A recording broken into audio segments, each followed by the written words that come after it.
အကောင်းဆုံးဆိုတာမျိုးထက်ပိုပြီးတော့လုံခြုံစိတ်ချမှုကိုရှာနေရဆိုရင်တော့အားလုံးပဲမင်္ဂလာပါရှင်ဒီချင်းမင်းတို့ရဲ့တန်ဖိုးထားရတဲ့ပိုင်ဆိုင်မှုတွေကိုအကောင်းဆုံးဆိုတာမျိုးထက်ပိုပြီးတော့လုံခြုံစိတ်ချမှုကိုရှာနေရဆိုရင်တော့ဟော့ပွားရဲ့ဒုတိယရောင်းရအကောင်းဆုံးဖြစ်တဲ့ပိုတက်စီနဲ့မိတ်ဆက်ပေးကြပါရရှင်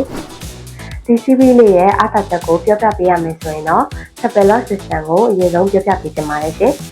သူ့မှာက Key Password Fingerprint စတဲ့နည်းပညာ၃မျိုးစလုံးနဲ့အထက်ထပ်ကာကွယ်ပေးထားတဲ့အတွက်ကြောင့်ပုံမှန်ထန်းနှစ်စားပုံမခိုင်ခန့်နဲ့အကာအကွယ်မျိုးကိုပေးဆက်နိုင်မှာပဲဖြစ်ပါရဲ့ရှင်။အတွင်းပိုင်းမှာဆိုလို့ရှိရင်လည်းလက်ဝတ်ရံနာရဲ့အတွက်ပြင်းပြဆန်တဲ့လက်ဓာတ်တွေကိုအသုံးပြုပေးထားတဲ့အတွက်ကြောင့်မလို့လူချင်းမင်းတို့ရဲ့စိတ်ရွှေရတနာတွေကိုဝန်ပယ်တာတွေအကြောင်းသွေးမိမိသွားခြင်းမှာလည်းကာကွယ်ပေးနိုင်မှာပဲဖြစ်ပါရဲ့ရှင်။သူ့ရဲ့ဘိုးတိုင်းတော့ချက်တရားဆိုရင်လည်းထိုးကလန်ပြီးတော့ဖောက်ထွင်းရတဲ့တံကိုကောင်းကောင်းခံနိုင်ပြီးမိဘအန်ရဲ့အတွက်လည်းကျက်ခံနိုင်တဲ့ material တွေအသုံးပြုပေးထားတဲ့အတွက်ကြောင့်မလို့ဒီချင်းမင်းတို့ရဲ့ငွေအဖိုးတန်ရန်နာတွေနဲ့အကြီးကြီးရဲ့စားရစာရန်တွေကိုလုံခြုံသိသိထားနိုင်မှာဖြစ်ပါတယ်ရှင်။ဒါရမကသေးပါဘူးဒီလိုခိုင်ခန့်လုံခြုံတဲ့ပိုတက်စီရီလေးကို9နှစ်တာ running ပေးထားတဲ့အတွက်ကြောင့်မလို့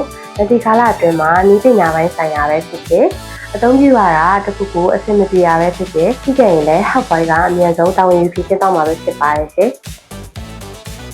ဒါဆိုလူကြီးမင်းတို့အနေနဲ့ကိုယ့်ရဲ့ပိုင်ဆိုင်မှုတွေအတွက်လုံခြုံစိတ်ချရပြီးအရေးသေးကောင်းတဲ့မိကျက်တာမျိုးကိုလိုချင်နေဆိုရင်တော့ဒုတိယရောင်းရအကောင်းဆုံးဖြစ်တဲ့ပိုတက်စီရီလေးကို help boy show မှာခုပဲလာဝင်လိုက်ကြနော်။